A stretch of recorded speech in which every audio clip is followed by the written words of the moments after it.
Connect to Success with me, Ashley Owens, on RBN TV, 12:30 on Thursdays during your lunch break, where we talk to the power networkers of the greater Philadelphia and South Jersey area. I, again, am your networking concierge. I'm here to hang out and talk about networking. But we have the pleasure and the privilege of having Willie Pass. How are you? Good. How about yourself? I am thrilled that you're here, because you and I connected a few weeks ago. We did. We did. And I think it was just because we hung out on LinkedIn. Yes, Kinda like made that initial connection. the cult that is LinkedIn now. It is. And we chatted for a while, and we thought we could help each other. And Absolutely. I'm so glad you took the advantage of coming on the show. Glad to be here. Glad to network with you. Yeah. Well, you're pretty sweet. So Thank you. You were the first person I think I've ever had that is in the industry that Okay. you are in. So can you tell people who you are, Sure. what you do, and what makes you awesome? Sure. So I'm the Chief Operating Officer for the Wilmington Housing Authority. We are the largest provider of low-income public housing in the state of Delaware, primarily situated in the city of Wilmington, obviously. 1,300 public housing units we oversee, as well as additional 2,000 housing choice vouchers, which are Section 8 vouchers, for folks who need some assistance in paying for their rent and being able to utilize the surroundings accordingly. And now what a time to have that as a help. Absolutely. Crazy. So how did you get involved in that? So I come from a corporate background. I spent the first 15 years of my career in the corporate world. And, Doing what? Mostly finance. Yeah? Mostly finance. Jobs ranging from business office manager to chief operating officer to CFO.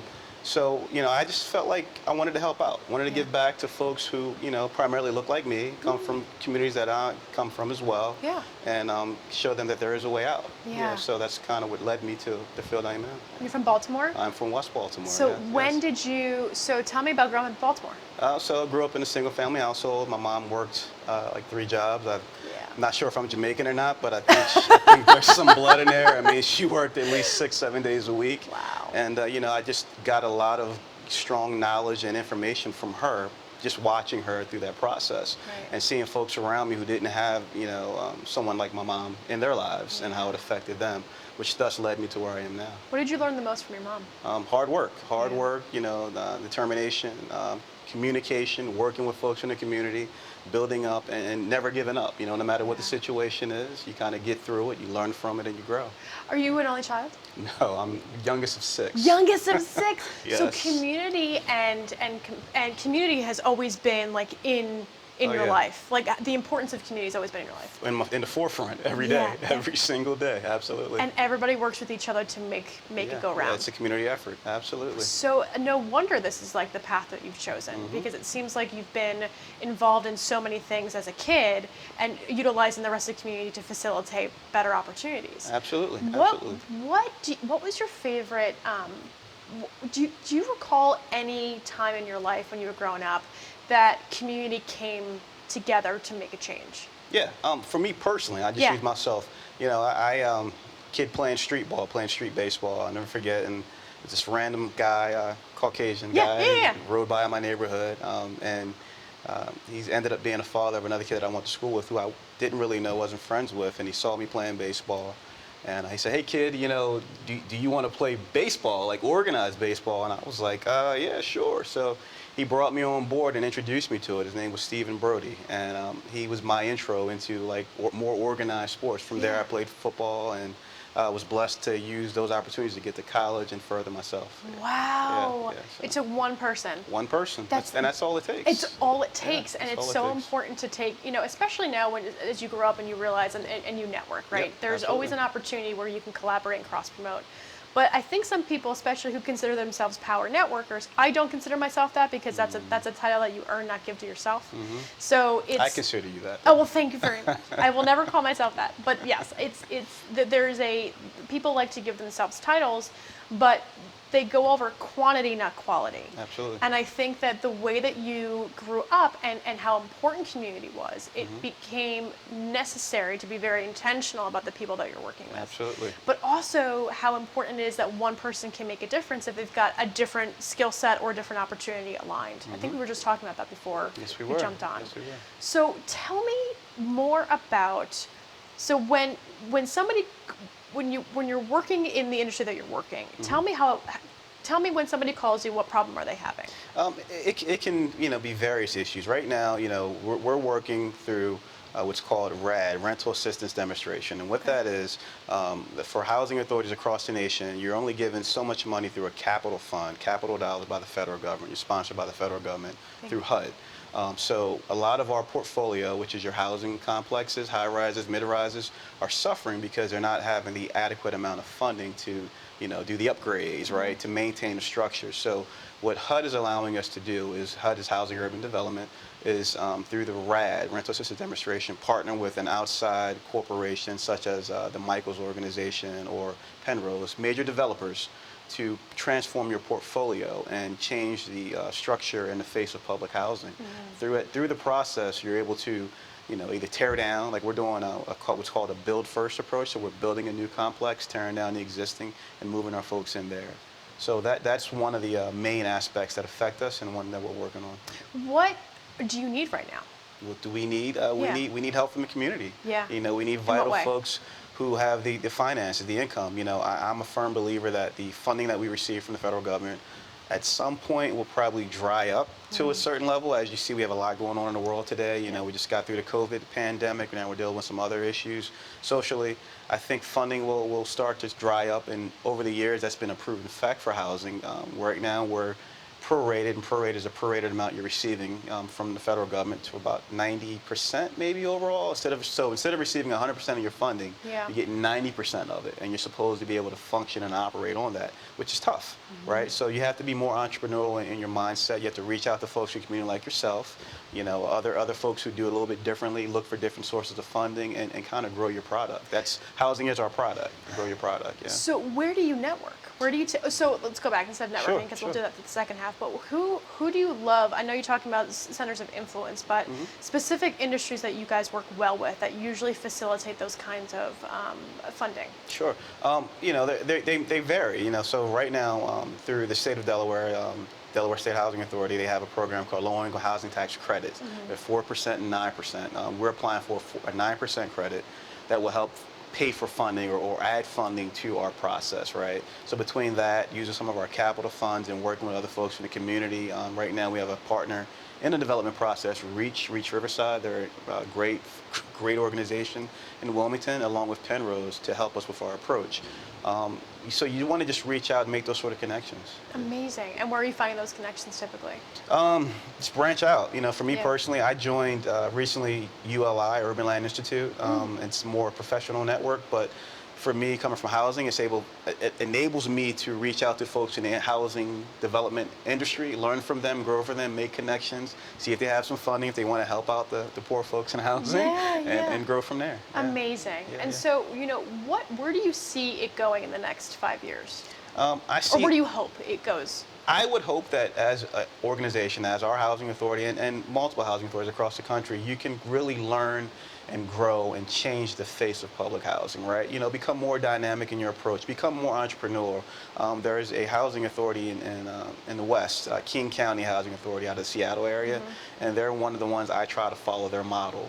They, years ago, have kind of gone, not primarily off the HUD dollar, but they became more entrepreneurial. They do property management. They went out in any community and bought different for-profit entities, added them to their portfolio, and then used them as funding sources for their public housing. So I think a lot of housing authorities should look to that approach, become more entrepreneurial, become more diverse and diversified overall, and I think it'll help them grow and sustain them long term.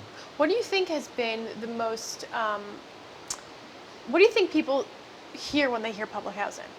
It's the stigma, right? You think of someone that's struggling, that's poor, that is the dreg of society, so to speak.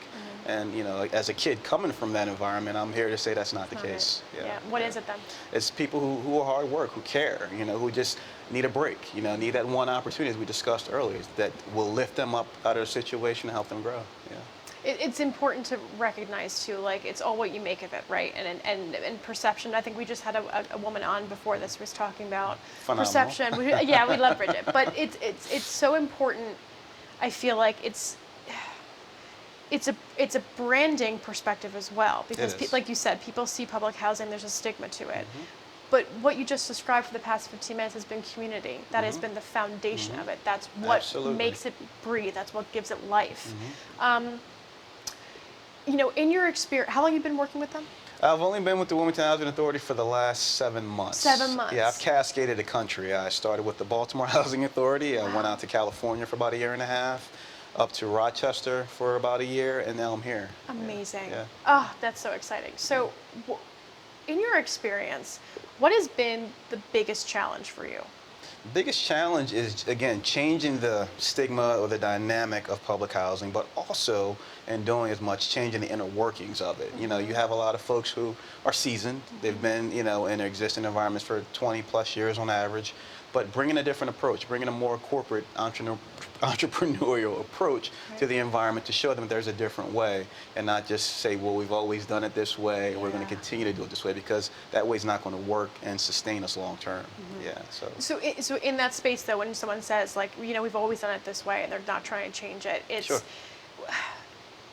like you said, is it getting easier to start making it to kind of disrupt a little bit, or is it is getting where do you think that's coming from? I think some folks are waking up to a different mindset. I mean, they're seeing it. They're seeing that their funding sources are drying up. The funding that was there 4 years ago, 2 years ago, a year ago is no longer available. So what do, right? Do we sit on our hands and become upset and not provide the services that we should to the community, or do we become more entrepreneurial in our approach? Do we reach out to folks like an Ashley Owens or other folks in the community that can help us, that can tell our story for us, get us out there to the mass media?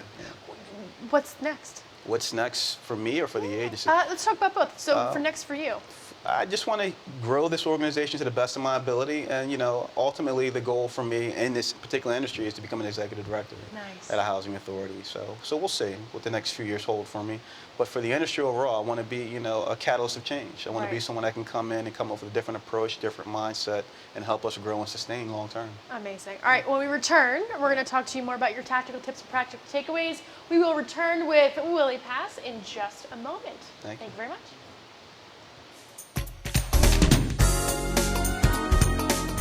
I want to be a contender. I want a warm belly to sleep on. A big house. How do I look? Do I look good? I want to play hard. My nails done once a month. I want a home. I just want a home. I want someone to love. Last year, more than 30,000 companion animals came to us without homes. 20,000 of them were felines. Let's make some homes together. Hello everyone, I'm Mark Iorio. I'm the host of Rainmakers Roundup right here on RVN TV. The show is about looking for people who are in competitive businesses that are doing something different and unique in the world of sales and marketing. Join me right here on Rainmakers Roundup on Wednesday mornings at 9 a.m. and then again on Thursday evenings at 6:30 p.m. right here on RVN TV. Today's show is sponsored by Dr. Jacqueline. Take charge of your life personally, financially, and professionally. Visit drjacqueline.com to book an appointment today.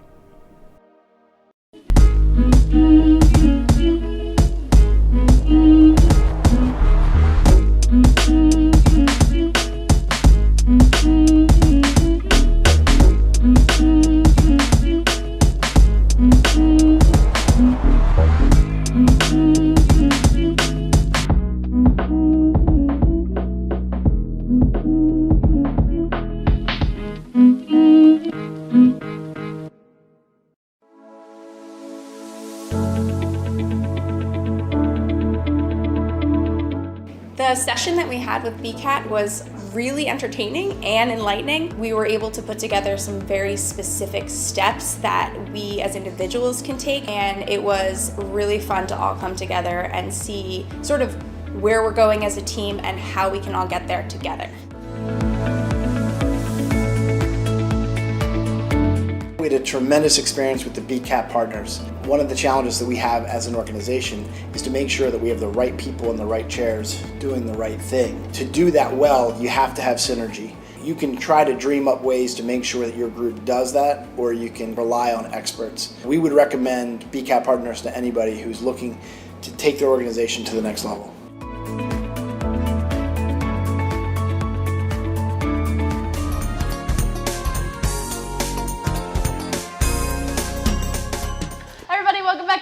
Success with me, Ashley Owens, 12:30 on Thursdays during your lunch break, where we talk to networkers in the greater Philadelphia and South Jersey area. I'm here with Willie Pass.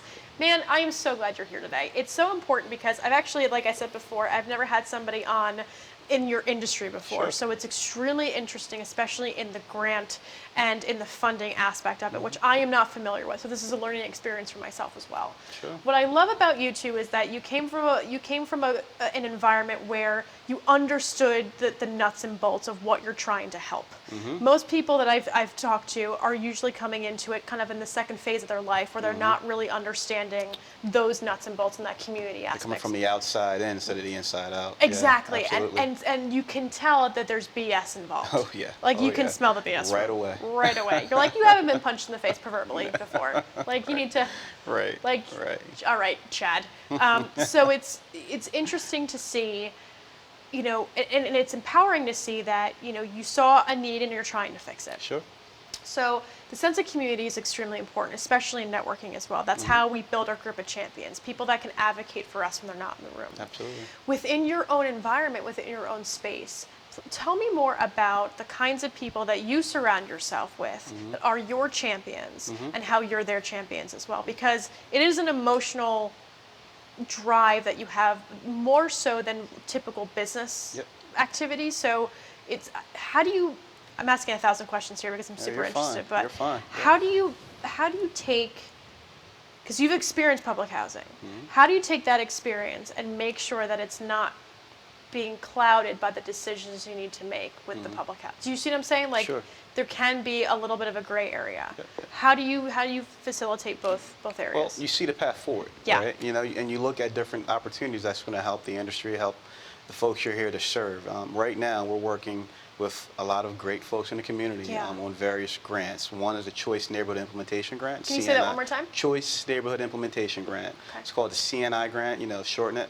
It's another HUD-funded grant with potential for us to bring about $45 million to the greater Wilmington area. Wow. Which is significant for that city, or any city for that fact. So we're working with a lot of great folks in the community, and I'll just name a few.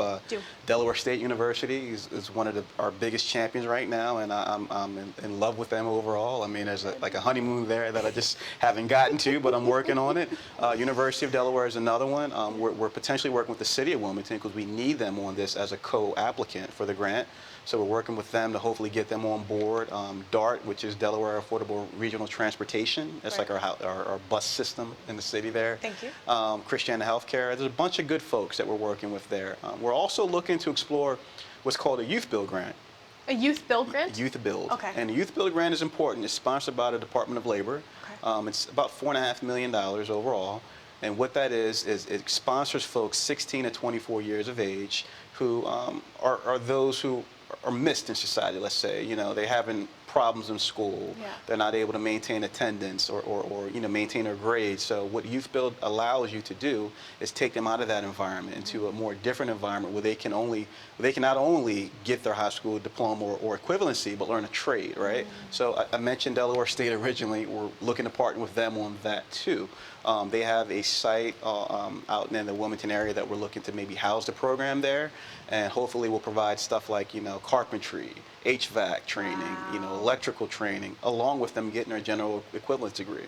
You know, so we're going to see them grow and change the landscape of that environment. And piggyback on that, I have a third one, and I promise I'll shut up after this. It's your show. Don't shut up. I need you to talk. That's the point. It's called the Jobs Plus Grant, another HUD-sponsored grant. So my idea or my mindset is to partner the Youthbuild program, 16 to 24, with Jobs Plus. Jobs Plus is getting folks ready for jobs, right? So it's making sure they have the skills to go out and be an Ashley Owens or a Will Pass and have the, you know, the audacity to move forward. So you're hoping to piggyback from Youthbuild to Jobs Plus, partner with folks in the community who need folks with those skill sets, and again, change the face of public housing, watch people grow out of public housing and become successful.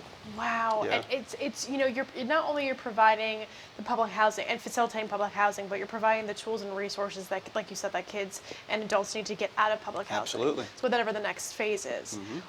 Wow. It's such an onion peel type of It is. you know, you peel back one onion, there's so many layers. So many layers. Yeah. What are you most excited about Change, man. Just going in and making things happen, really. Connecting with good folks like yourself, spreading the good word, and just, making an overall social impact in the community, positive social impact. Positive social impact. Yeah. The world is divided right now, and I think it's important to recognize that there are so many things going on, and it's so important that people come together to help in some way based off of being inclusive of everybody, because it's horrific what's going on. It is. It's horrific. It's and unfortunate. It hurts my heart, but it's also this has been going on.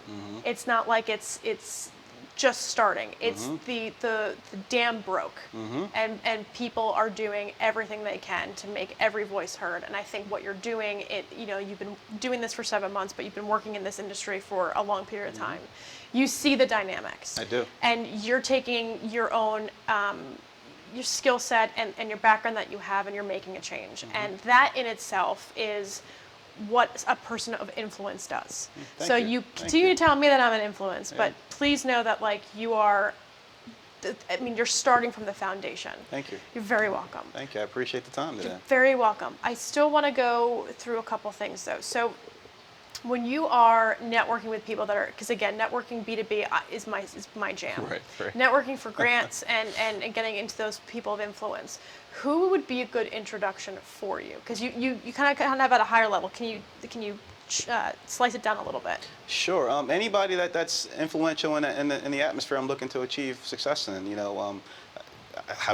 Recently I met a gentleman at a cigar bar. I'm a cigar aficionado. Me too. Right? Okay. I do like cigars once in a while. Every 3 to 4. Well, we can't go now, but yes, I do like a good cigar. And just in having conversation like we're doing right now, he mentioned that he worked for Bank of America, and he gave me his business card, and he said, look us up online. So through that potential process, or that initial process, I should say, I was able to find out that they actually have a $4 billion grant, that they're able to help folks, in impoverished areas. Wow. And that grant period just started June 1st. So looking to, make those sort of connections on a consistent basis, have different areas of money or pools of money we can pull from to do some of the great work we want to do. It's so interesting how many people out there that you can meet on a whim. Yeah, in the right environments. Absolutely. It's the weirdest thing. Networking, timing. It's all timing, man. It's all timing. How lucky are we to be able to network? Yeah. This is a great time to be alive. Yeah. It really is.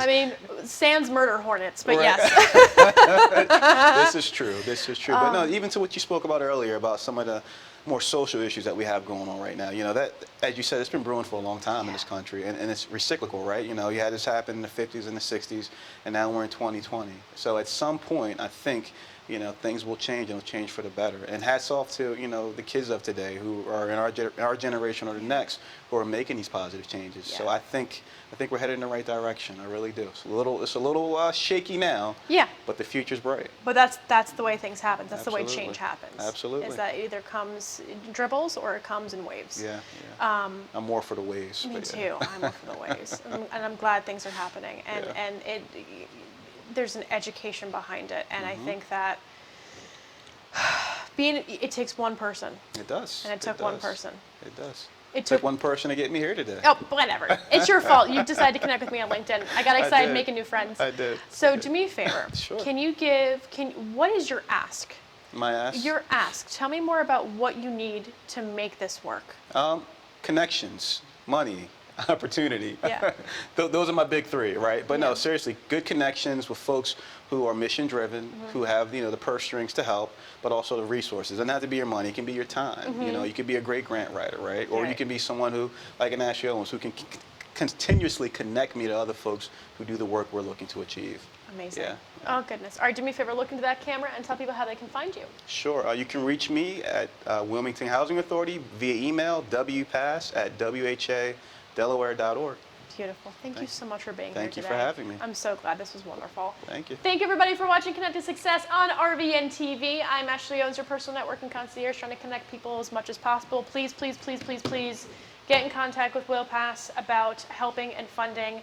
I've never asked anything at all on any of my shows, but help him in some way.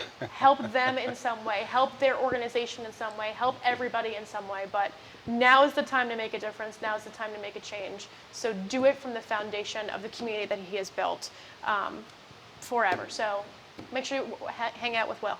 Thank you. Don't email me, email him. I'm not going to give my email address. We'll see you next week. Bye, everybody. Thank you. Take care.